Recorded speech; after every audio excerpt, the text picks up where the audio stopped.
task. Just don't look out the window. How hard is that? My dad shouted at me. I wasn't processing his words. I was sitting on the floor, arms and legs splayed everywhere in utter shock.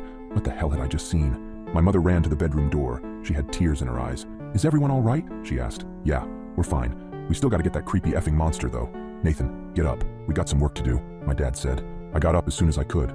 My dad thrust the shotgun into my arms and marched downstairs. He opened the basement door and descended, coming back with a machete and some kind of spray bottle. He sprayed the liquid onto the machete before walking to the front door and wait. Dad, what are you doing? I asked, confused. I was just traumatized, and now my dad is waiting at the door, machete in hand like he was about to kill someone. Instead of a response, my dad just hushed me. The house was quiet for several seconds before a loud banging and howling came at the front door. We heard a rip, and we knew the screen door was no more. The wood of the interior door started to splinter, and I took a few steps backward. My dad glared at me. Nathan, now is not the time for this. Point the goddamn gun and get ready to shoot.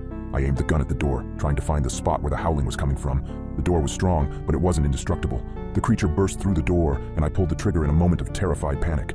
My dad knelt down and brought his machete down on the abomination's head. The howling ceased, and my mom rushed forward with a tarp to cover the spot where the door was destroyed. Honey, are you okay?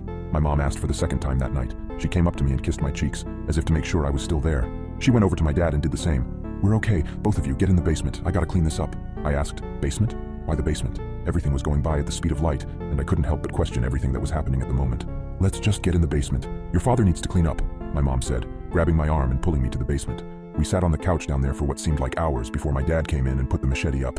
He sat on the chair in front of us with an exhausted sigh. The three of us sat in silence for a few minutes. In that time span, my brain was able to come up with a coherent sentence. Dad, what was that thing? He just looked up at me, eyes dark, and said, Where do you think that howling came from?